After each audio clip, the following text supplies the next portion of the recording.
America అధ్యక్ష ఎన్నికల బరిలో డెమోక్రట్ల తరఫున మాజీ ప్రథమ మహిళ మిషెల్ ఒబామా బరిలో నిలవనున్నారా అనేది ప్రస్తుతం చర్చనీయాంశంగా మారింది. ఎందుకంటే దాదాపు సగం మంది డెమోక్రట్లు అమెరికా అధ్యక్షుడు జో బైడెన్ స్థానంలో మరొకరిని భర్తీ చేయాలనుకుంటున్నారు. ఈ ఏడాది నవంబర్లో అమెరికా అధ్యక్ష ఎన్నికలు జరగనున్న సంగతి తెలిసిందే. ఈ నేపథ్యంలోనే ఇప్పటికే డెమోక్రాట్, రిపబ్లికన్ పార్టీ తమ వ్యూహాలను రచిస్తున్నాయి. అయితే ఈసారి డెమోక్రటిక్ పార్టీ తరఫున బైడెన్ కు బదులు మాజీ అధ్యక్షుడు ఒబామా సతీమణి మిషెల్ బరిలో నిలవాలని పలువురు కోరుకుంటున్నట్లుగా తాజా పోల్స్ వెల్లడించాయి.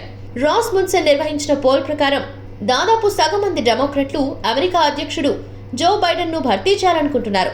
మరో అభ్యర్థిని పార్టీ తరఫున బరిలో నిలపాలని కోరుకుంటున్నారు.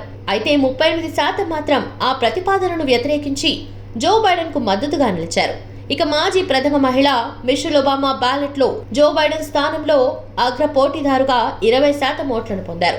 మిషెల్ ఒబామా తర్వాతి స్థానాల్లో వైస్ ప్రెసిడెంట్ కమలా హ్యారిస్, మాజీ విదేశాంగ కార్యదర్శి మాజీ ప్రథమ మహిళ Hillary Clinton, California governor Gavin Newsom, Michigan governor Gretchen Whitmer ఉన్నారు.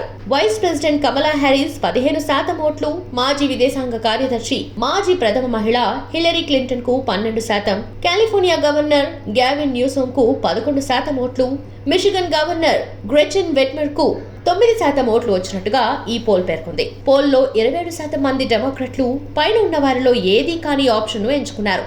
6% మంది బైడెన్ స్థానంలో ఎవరిని భర్తీ చేయాలనేది తమకు తెలియదని ప్రతిస్పందించారు.